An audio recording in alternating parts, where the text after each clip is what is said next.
Hello, welcome to our presentation for Natural Resource Recreation.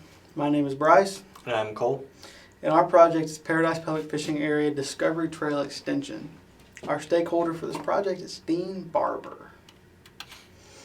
So this presentation is phase one of the whole project. The phase two of the project will have to come in another semester. Our phase is mainly for the planning. The budget, what it will look like, what the trail is going to look like, etc. So to give you just a little introduction onto Discovery Trail. The trail is 6,450 feet long. It is composed of two trails. The Doe Run Loop, which is the blue trail here, which is 1.4 miles long. It is also composed of the Gopher Tortoise Trail, which is this red line, and that's 1.1 miles long. Both these trails make up the Discovery Trail, and both trails are used in wildlife viewing.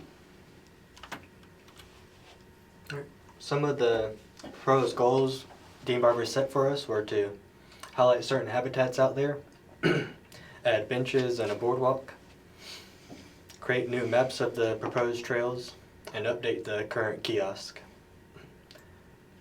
He also set in place the budget, which I'll talk on the next one, but this is a picture out there on the current trails. So some of the requirements we needed for this class was a basic understanding of computer software.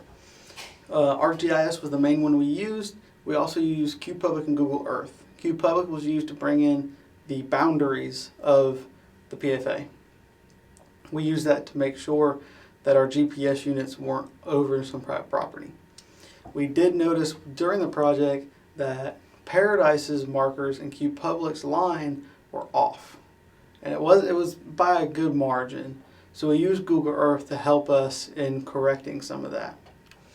We also used Excel in the budgeting, making sure we had good, accurate numbers and calculations. We also used a machete in some of the trail work.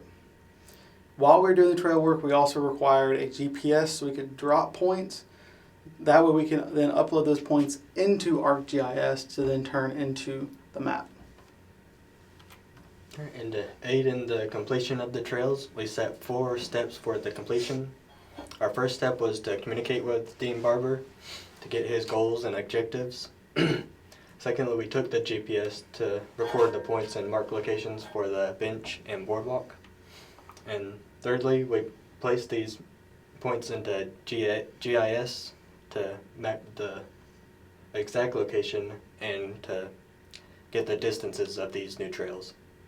And finally, we used our budget of $4,999 to calculate the cost for the benches, the boardwalk, and the proposed diesel it might take for the skid steer.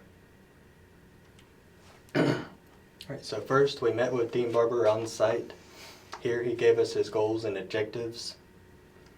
The main thing he wanted was just to extend the trail and highlight certain habitats that the current trail does not overlook. So that left us enough room to do what we kind of wanted, see what we felt best to do. So we kind of found the narrowest spot for the boardwalk to cross the creek, so it wouldn't cost as much for the completion there.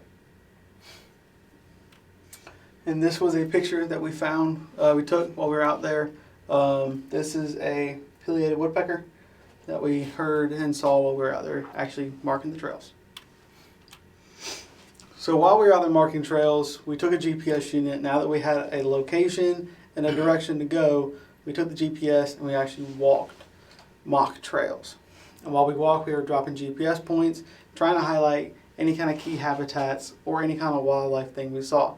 For example, that woodpecker, we dropped a pin and talked about, woodpecker sighted.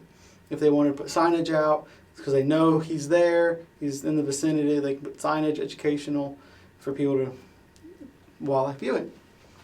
One of the things I want to point out is this is the river. This is the crossing point that Cole had just talked about. We wanted to find a spot that wasn't too shallow, too deep, wasn't too wide, wasn't too narrow. It was kind of like the perfect size. It's enough to where even in dry months, there'll still be water flowing. As we walked around, like I said, we were dropping points, making sure as we went, we were going through pretty clear sites. We wanted to make sure we could take as much of the mechanical out of as we could to kind of bring that end cost down, make it a little easier to make as well. With the points collected, we then plug that into ArcGIS. Like I said earlier, we use QPublic and Google Earth to find the boundary of Paradise. And then after that, we loaded the GPS points onto Arc, made sure they're within the boundary, and then we made a polyline shapefile and traced the points. Some of the points we dropped were specifically marked for benches and boardwalks. So we made sure to prioritize those to their own shapefile. With the new map we made in ArcGIS, we were able to find the total lengths of the 2 trails we added, as well as kind of what they're going to look like, the way it's going to work, what way it's going to work. This is a zoom in of the map I made. So right here you can see all the benches all throughout. In total, with this little loop that we put in, there's 4 benches added total, as well as this boardwalk. As you can see, proposed trail A is this orange one, has a loop that comes right back to the boardwalk and follows back out. Proposed trail A is 2,317 feet in length, while proposed trail B, this neon green one, is 765 feet in length. In total, that gives us 3,082 total more feet that we have added to Discovery Trail, and that gives us about 1.8 miles or 9,532 feet total length of the Discovery Trail. Some of the habitats we tried to make sure we include in this trail is upland pines, hardwood bottom, and a wetland drainage.